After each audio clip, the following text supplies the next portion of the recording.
Software developers have made apps to keep your attention as long as they can. YouTubers do the same exact thing and you don't even realize it. If you don't use YouTube with an intended purpose, then what will happen is you'll end up down a rabbit hole of self-improvement YouTube videos that you didn't even need, which literally give you the feeling of self-improving without doing any of the actual self-improvement. It stimulates the same part of your brain.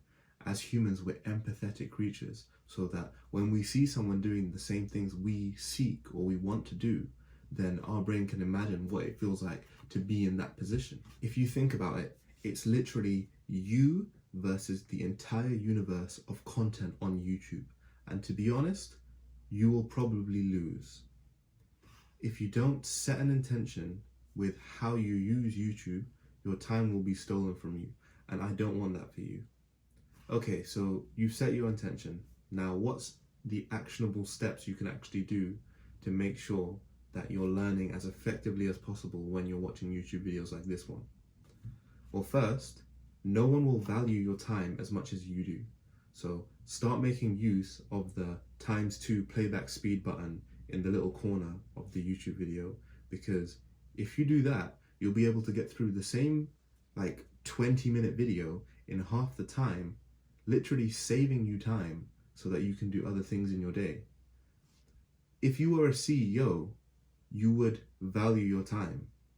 So just because you're not doesn't mean that your time isn't the same value or not even more. If there are any particular points which stick out to you, then try and write them down on the Google Keep Notes app. I keep all my notes there, and it's really good because you can scroll back and you can see the specific points you want to see, and it will remind you of the video that you saw. If there are longer form videos, aim to listen to these whilst doing something else so you can utilize your time fully. For example, I watch a lot of content or listen to a lot of content when I'm commuting from one place to another, so that way I don't waste the time on the train doing nothing. Listening to music is great. Sometimes that's useful, but sometimes it'll be good to use that time and save time somewhere else in your day for yourself. Even if you're not able to write notes down, but you still listen to them whilst on the train or commuting, then you'll remember maybe 1 or 2 points, but that's still a lot more useful than not knowing anything else, anything extra. The process of learning is something you have to do actively. You have to set an intention to do so, and if you don't, then your time is literally going to be taken from you. Now remember to question the things you learn as well. Don't just take my word for it. Don't take the person behind the camera's word for it, because I'm still learning and growing too. What self-improvement should be is specific to you. It shouldn't be this generic advice that you get online all the time. If you blindly follow things that already fit into your narrative, then how is that self-improvement? Building your own version of self-improvement is a lot more valuable and specific to you. And if you're able to do so, then you'll be able to lead a fulfilling life. I think this is what we all want at some level. By building your own version of what self-improvement is to you, you're not blindly following the characteristics and pathways that someone else has laid out for you. What it truly means to relax into your being is to know how you can improve and what things specific to you will help you grow. Don't try to become the improved version of yourself that someone else has laid out for you. Rather, try and think how you can improve intrinsically for yourself.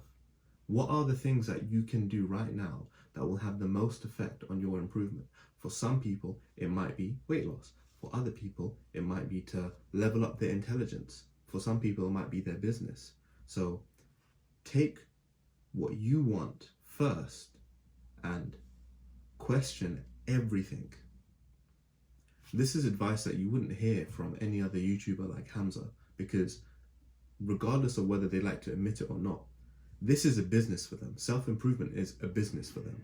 So they're going to try and keep you there as long as they can. If the content doesn't serve you anymore, then it's not about self-improvement. What it becomes about is growing a business, building a cult. And building a cult might be great. It has many uses, but if it doesn't allow you to be your best version, your self-improved version that is specific to you, then what is the use of it?